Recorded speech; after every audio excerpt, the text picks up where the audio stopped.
I'm with DK Singh, the political editor of ThePrint, and this is a special edition of his weekly show called Politically Correct. It's not always politically correct, you know that. You've read DK in ThePrint as well and watched him online. DK will take you behind the scenes of the most important political development of the day, of the week, of the season. So today's question is about whether the UP Chief Minister Yogi Adityanath and the Congress leader in UP, Priyanka Gandhi, whether there is politics being played over COVID, over the COVID outbreak between the two. DK, your comments. To answer a question first, both Priyanka Gandhi and Yogi Adityanath are playing politics. But what we have seen in the past 24 hours actually, it all started with a TV interview that the Chief Minister gave. The Chief Minister said, no, first it was Priyanka Gandhi who offered 1,000 buses to bring migrants. That was on 16th of this month. Right. Yesterday, the Chief Minister was asked about this. And then he said, well, for the last 3 days, we have been asking for details of those buses and they have not provided anything. But after that, as an afterthought actually, then you have a senior UP government official, Avnish Awasthi. He writes to Priyanka Gandhi saying, okay, we are ready and we accept your proposal. So send us the details of the buses. Right. The numbers and all. Right. That is, and after that, the Congress informs him, fine, we will be giving you the numbers. And the numbers are sent by evening, by email to the senior official. Okay. At 11:40 at night. 11:40 at night? 11:40 at night, the UP government comes up with a fresh demand. Okay, you have to give the fitness certificate of the buses. I see.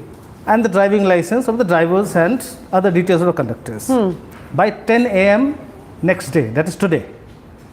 So for the government to tell you at 11:40 to provide all these details by 10 a.m. in the morning, you know what the intent was. What was the intent? Tell us. Obviously, you can't have it all. You can't keep it ready. You know, fitness certificate of the buses. Now, you can't be checking all the numbers. Right.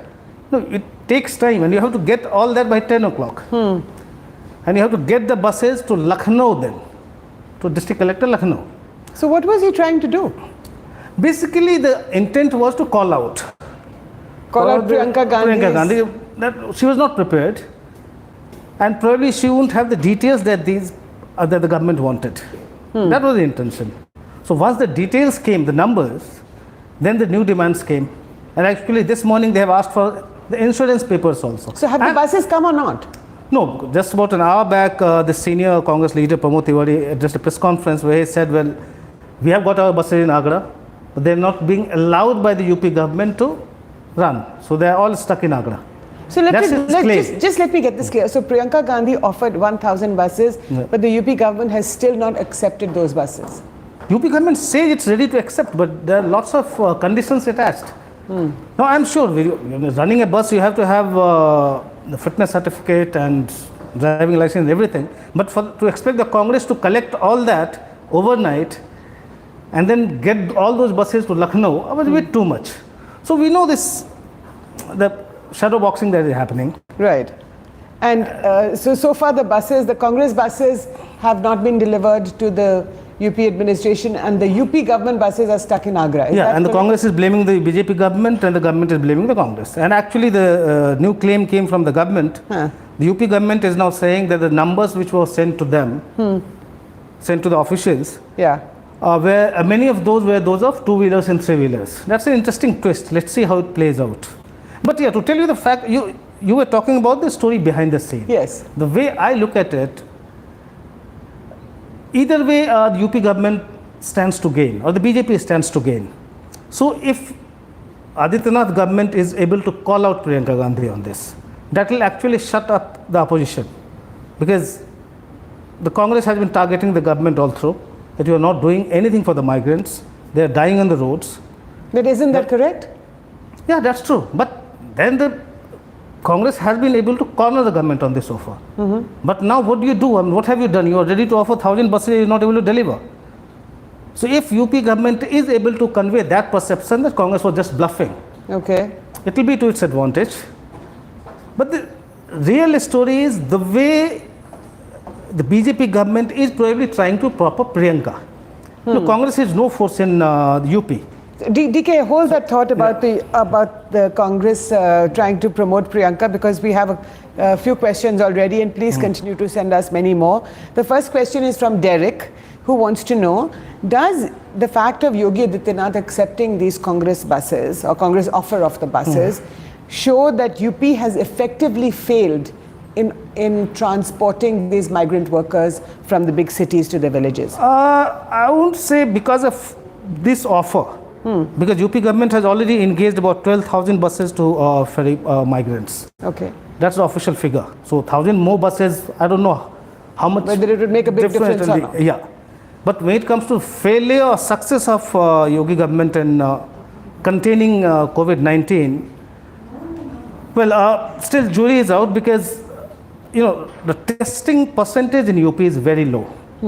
Now, if your all India average is about 1670, 1680 per million, in UP it's just about 767 per million. Right, so now less UP, than half. Less than half. But the fact also is that the positivity rate and the mortality rate in UP is less than the national average. Well, if the testing is low, then we don't even... we don't know, because positivity rate, all India average has been 4%. In UP, it's just about 2.60%, which is very low. The mortality rate, again, in that national average is 3.1, 3.15. No, so are you saying that Yogi Adityanath is doing... 2.56. So that way, UP seems to be doing very well. But the fact is, in a population of 23 crores, the number of tests that have been conducted so far is just about 1,76,077,000. Right. That comes to about 767 per million, which is very low. Yeah. So, DK, lots of questions pouring in, and let me take you to the last one. Devinder Singh, straight question. What are CM Yogi's chances in 2022? He doesn't want to know about COVID outbreak. He wants to know whether Yogi Adityanath is coming back to power or not. All right. So let me go back to what I was talking earlier. Yeah. What Yogi is trying to do politically. Now, why is he propping up Priyanka Gandhi? Even if he is able to call out Priyanka, the Congress gets a lot of publicity. Because you have Mayawati, who is talking just on Twitter. You have Akhilesh Yadav, who is talking just on Twitter. They are just nowhere. Though these two parties, the BSP and the SP, are the major forces there. Now, Congress is no force in UP. In the last election, 2017 election, if I'm not wrong, they got just about 6% of the vote share and just 7 MLAs. So they're no force. But the fact is, the Congress vote bank of, say, Dalits, Muslims, extremely backward classes, you share the same vote bank with SP and the BSP. So Congress is able to eat into their vote banks. So where is Mayawati? So if Congress is a potent force, or it has a fighting chance somewhere on some seats, it will only damage the SP and the BSP. So if Yogi Adityanath, even through this controversy, even if he is trying to call out Priyanka Gandhi, if it benefits the Congress in terms of public perception, okay, there is one opposition. So Congress actually gets into the bandwagon of the opposition forces there. That's right. And becomes prominent. It helps BJP because Congress will be actually eating into the other opposition party's vote bank. So where is Mayawati? Where is Akhilesh Yadav? Mayawati's politics, though she should be happy that because of this lockdown, her major challenger, that was Bhimarvi Chandrasekhar, who was emerging as a challenger, has gone into hibernation again, because he was somebody who was into agitational politics. Right. He has been arrested on many occasions for holding demonstrations. Now she is secure because he is nowhere to be seen. And if you remember from the beginning, from 2017 onwards, all she has been doing is making comments on Twitter. Now you cannot play politics on Twitter. And this is what Akhilesh Yadav has also been doing. Yeah. So there is no opposition worth the name in UP. So coming to your question, how Yogi Adityanath placed in UP.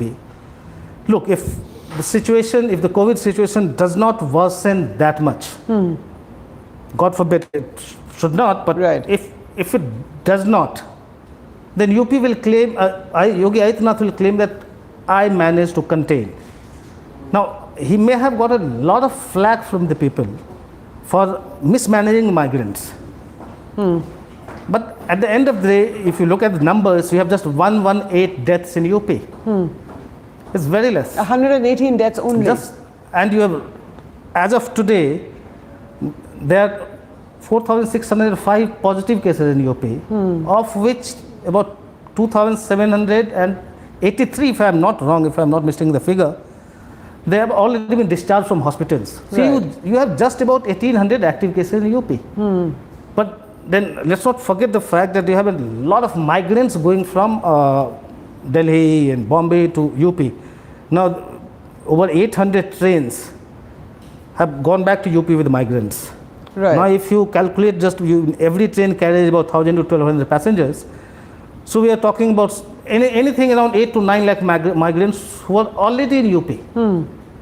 Now, I was looking at the UP government's figure bulletin today. Now, UP government says that the ASHA workers are keeping surveillance of 3.5 lakh migrants who have returned. But we don't know how many of them are positive, because if you the figures given is just 414 positive cases of these migrants, but all these migrants have not been tested. Yeah. Now, if you look at Bihar, in Bihar, 1 out of every 4 migrants who are symptomatic turned out to be positive. That's right. It may be bad, or worse, or better in UP, but we don't know, because you have not done the testing. Right. So, DK, you've already answered Nishant Verma's question, which is the Congress party trying to regain its lost track, or at least partially you've answered it. A couple of more questions. One is not really a question, it's a comment by Vinay Rai, where he's saying, is it not disgusting to see people doing politics on the backs of the migrant workers who have been suffering so much in their journeys back from the metropolises? And Amit Mishra is asking, do you believe the migrant situation will create a major political impact for the BJP government in the centre as well as in UP? So, will this help the government? My assessment is, I actually did one piece a couple of days ago for ThePrint, that the impact of COVID is likely to be more on the opposition, especially in places where the opposition is just, say, defunct. Say in UP, there is no Congress, there is hardly any BSP. So far their presence goes today. SP seems to be tottering, and you don't really see any SP leaders around. So, what the COVID does, when you are in the government, you have a better access to communicate with the people. Now, if the Prime Minister wants to communicate with the people, he has his address to the nation, and it is advertised, much before it begins, for 2 days it is advertised, everybody watches. Right. Now, you don't see many people watching Rahul Gandhi, but at least Rahul is a known face. Say somebody in UP. Now, Akhilesh is a known face. So, if somebody is looking at an alternative scenario, you look at Akhilesh, but the messaging is gone. We don't know what Akhilesh is doing. That's right. And there are states where you have no opposition. In Telangana, for instance, there is no opposition. In Andhra Pradesh, you have no opposition party. So, in this COVID situation, with all that the people are reading is what the government is doing. Opposition voices have got lost. So, in that sense, Priyanka Gandhi's, whether or not the 1,000 buses have reached the UP government or not, in that sense, it has enhanced her profile. Her profile, it has enhanced the profile, but it works for the BJP in UP, as I explained earlier. Yes. Because immediately in the next 1.5 years, UP is going to polls in 2022, in maybe around February. Now, during this period, you don't really see Priyanka Gandhi attaining the kind of profile that would actually get that critical, mass base. What does she need to? Okay, what does she need to do? Suppose you were to talk to Priyanka Gandhi, what would you tell her, DK?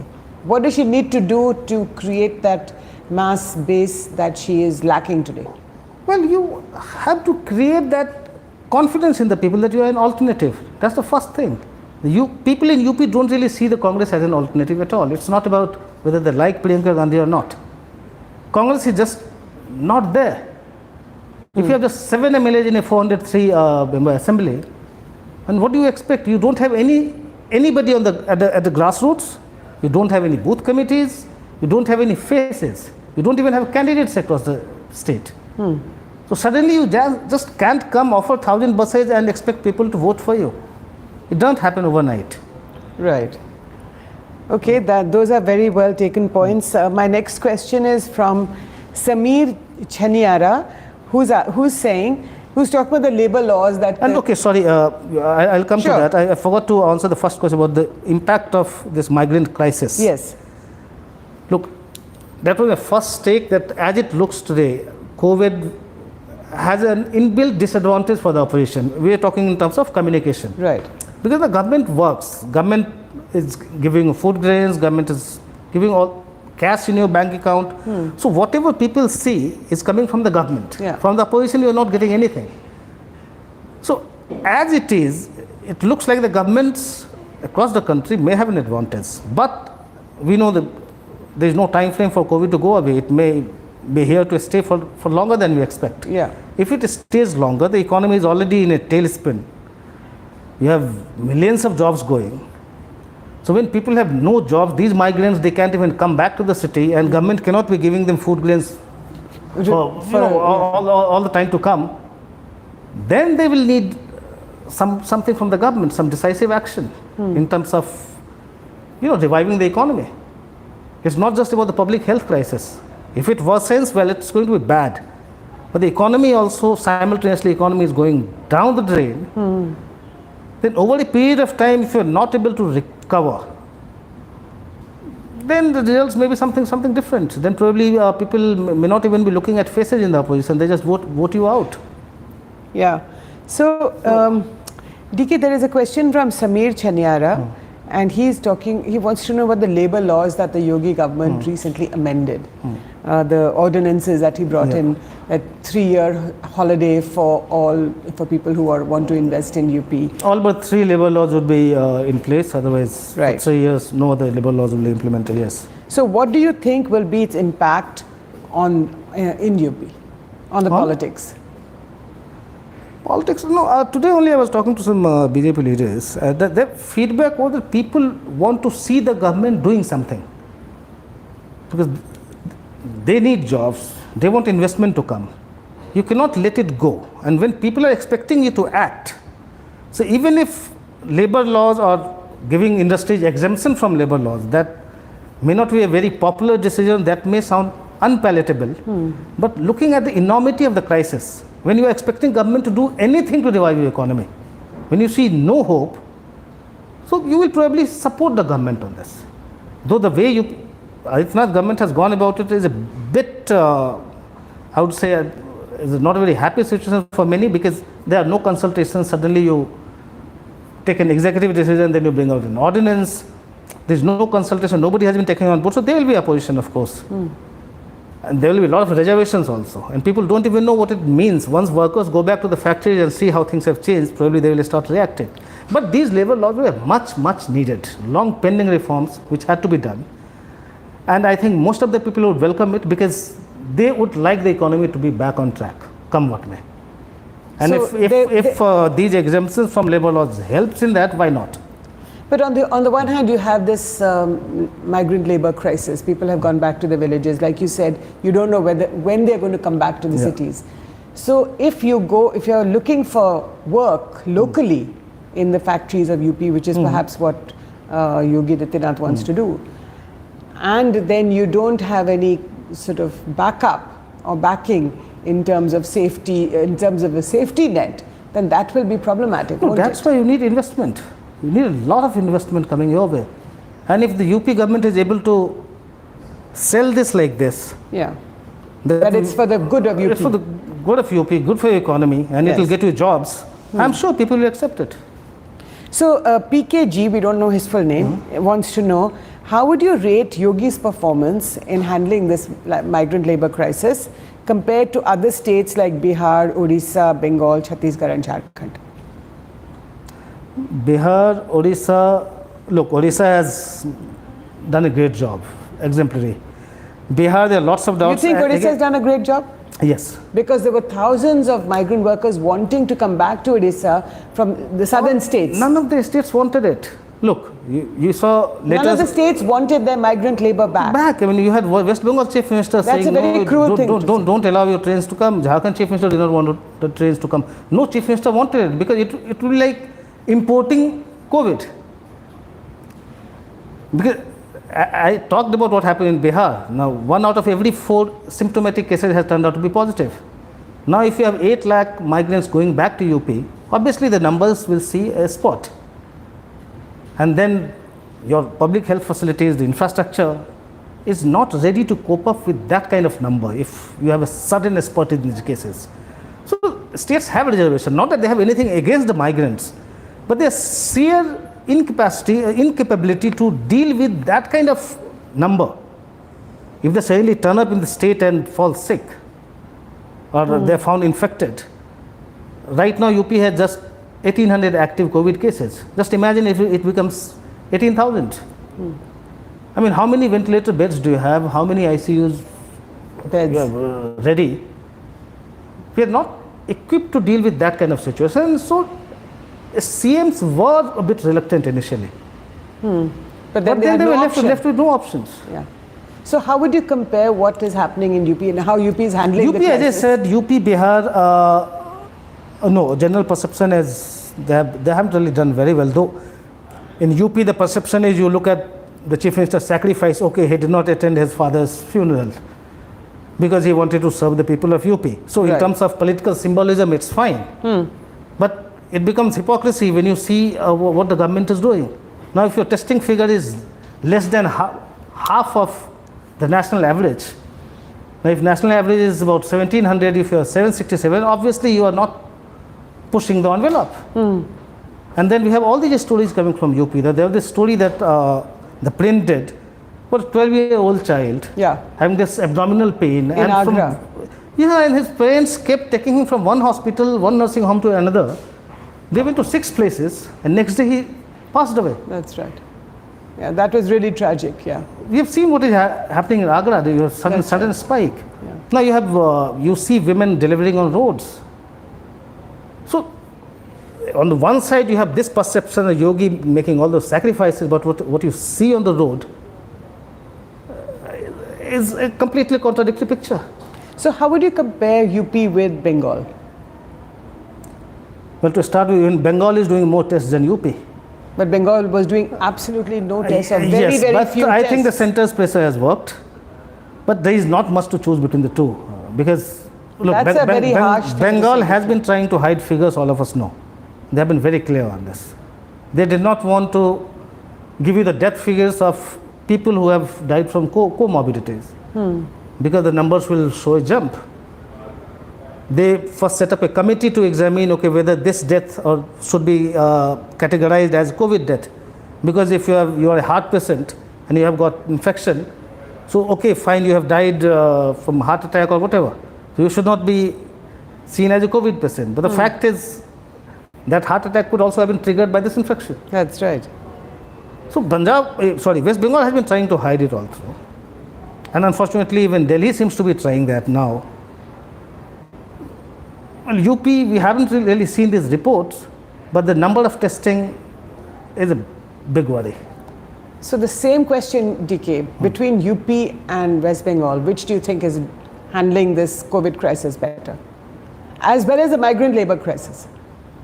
Migrant labor, look, the situation is different in UP, and what you have in West Bengal is different. In UP, look, as per 2011 census, it's a decade-old census.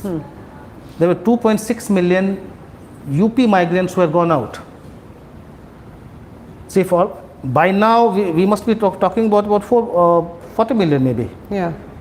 If all of them decide to come back to your state, and God knows how many of them will turn positive, the scenario will be completely different. So initial handling of the migrants, UP government's reluctance to welcome them, reluctance to provide them transport, and even today what you see in the roads is not a very You said something just now where you said that Delhi was also trying to hide its figures. Is that correct? Yeah, because look, for instance, when Delhi had 66 deaths, you had 3 government hospitals. Their records showing that Delhi had over 122 deaths. There were 120 deaths or more than that in these hospitals, as the hospital records. But the government records are something else. Now one of our colleagues, Anisha Bedi, reported it yesterday. Now when we went to the cremation grounds and burial grounds, there were about 440 deaths registered, and they were COVID designated burial and cremation grounds. But in the government figures, it was just about 100 plus. But have they cohered these figures now? No, Because they Delhi were saying- government is not forthright on this. And now their latest diktat is, okay, so if there is some death, after that you don't have to do any COVID test on that body. So you don't even want to know whether somebody has died of COVID or something else. DK, a question from Rohit Singh where he's asking, do you think the opposition will try an alliance in UP again, just like they did during the 2019 elections? In desperation, maybe, but it hadn't really worked. It didn't work in 2017 when you had SP and Congress coming together. 2019, you had SP, BSP, RLD, all of them coming together. It didn't work. If you look at the arithmetic, yes. I mean, in UP, the BJP's basically the number of votes they got, I don't remember the number of votes exactly, but they got about 40% of the vote share. And if you put SP's and BSP's vote share, it's about 44-45%. So arithmetically, yes, they may see a chance. But we have seen what happened in 2017, we have seen what happened in 2019. And the way Akhilesh Yadav or Mayawati has been doing politics, I don't really see much chance for them, even if they come together. Okay, last question by Omkar Pawar. He's asking, is the Congress party trying to portray Priyanka Gandhi as a CM candidate for UP? Well, in 2017 election, their poll advisor, Dr. Prashant Kishore, wanted to project Priyanka as a CM candidate. But Congress chickened out. Why? You have Rahul Gandhi. You cannot have Priyanka as chief minister and Rahul Gandhi has nobody. Rahul Gandhi has to be the prime minister for anybody in the family to become anything else. Come on, anybody in the family or anybody in the party. But that we'll see later, 4 years later, whether Rahul Gandhi will be Prime Minister, Narendra Modi will continue to be Prime Minister. But UP elections are 2 years from now. That is before the general election. I don't So why you think that Priyanka Gandhi is not being portrayed as a chief ministerial candidate? No, I don't really see her being projected, no. That in itself is interesting. But why would you? You know she is going to be a loser. Even a general secretary in charge of Eastern UP. In the last election, the result was a cipher for the Congress. But today, if you look at UP, there is no other Congress leader that you can think of. It's only Priyanka Gandhi. Well, she has been able to create a buzz. And she has been in the limelight. She has been getting headlines. I mean, especially with these 1,000 if there was buses. anybody else other than Priyanka Gandhi who had offered 1,000 buses, I don't think anybody would talk about it. So she has been able to bring the Congress into the political discourse. But that's not good enough. Because the party is in a shambles there and it's almost non-existent. Well, we hope Priyanka Gandhi and the other Congress leaders in UP and in the country are listening. The party is in a shambles, says DK. You have to do much more hard work on the ground to be able to generate the kind of enthusiasm if you want to win anything in the polls 2 years from now. Thank you so much for watching and for your questions. Please continue to watch us and to subscribe to our YouTube channel as well as follow us on social media. Thank you.